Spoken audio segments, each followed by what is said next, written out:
To our channel Shri tech vlogs. Aadhaar కార్డుకి సంబంధించి ప్రతి కొత్త అప్డేట్తో మేము ముందుంటాను.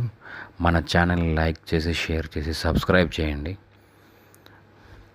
అయితే ఈరోజు మన టాపిక్లోకి వచ్చేద్దాం. మన టాపిక్ ఏంటంటే ఆధార్ కార్డ్ అనేది ఎలా డౌన్లోడ్ చేసుకోవాలని ఈజీ మెథడ్లో మీకు నేను చెప్తాను.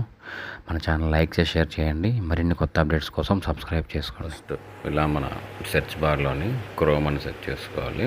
చేస్తుందా క్రోమ్ వెబ్సైట్ ఓపెన్ చేసుకుంటాము. ఓపెన్ చేసుకొని అక్కడ మై ఆధార్ లాగిన్ అని ఉంటుందండి. దాని మీద క్లిక్ చేసి కంటిన్యూ వెబ్ అని కొట్టుకోవాలి. తర్వాత డైరెక్ట్ ఇలా ఆప్షన్ ఉంటుంది. డౌన్లోడ్ ఆప్షన్స్లోకి వెళ్ళిపోయి మన ఆధార్ నెంబర్ కానీ విచువల్ ఐడి కానీ ఏమైనా కొట్టినా కానీ ఓపెన్ అవుతుంది. లేదా ఎన్రోల్మెంట్ ఐడి కొట్టినా కూడా డౌన్లోడ్ అయిపోతుంది. లేదు ఇంకో ప్రాసెస్ ఏంటంటే డైరెక్ట్గా లాగిన్ అయిపోవాలి. లాగిన్ అయిపోయి మన ఆధార్ నెంబర్ ఎంటర్ చేయాలి. దాంట్లో ఇప్పుడు నేను చూడండి ఎలా ఎంటర్ చేస్తున్నాను అలా విధంగా ఎంటర్ చేసుకోవాలి. తర్వాత క్యాప్చా ఇచ్చాడు కదా, క్యాప్చా కూడా మనం అలా ఎంటర్ చేస్తాం. ఎంటర్ చేసిన తర్వాత డైరెక్ట్ లాగిన్ విత్ ఓటీపీ చేసుకోవాలి. వెంటనే ఓటీపీ అనేది వస్తుంది మనకి.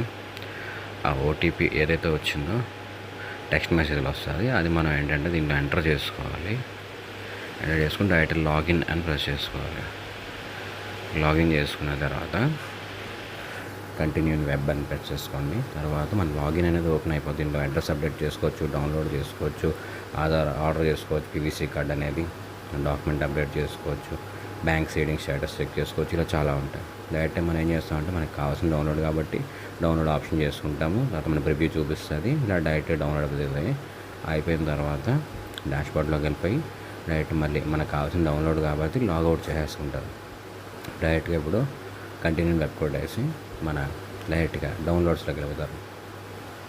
డౌన్లోడ్స్లోకి వెళ్ళి ఓపెన్ చేసుకున్న తర్వాత ఇలా మన పాస్వర్డ్ అడుగుతుంది. పాస్వర్డ్ వచ్చేసి మన ఏదైతే ఉందో మన ఆధార్ కార్డులో ఉండే ఫస్ట్ 4 లెటర్స్ క్యాపిటల్ లెటర్స్లో ప్రెస్ చేసుకొని మన డేట్ ఆఫ్ బర్త్ ఇయర్ అనేది ఎంటర్ చేయాలి. ఎంటర్ చేసిన వెంటనే మన ఆధార్ కార్డు అనేది ఓపెన్ అయిపోతుంది. మనకు డౌన్లోడ్ కూడా అయిపోతుంది.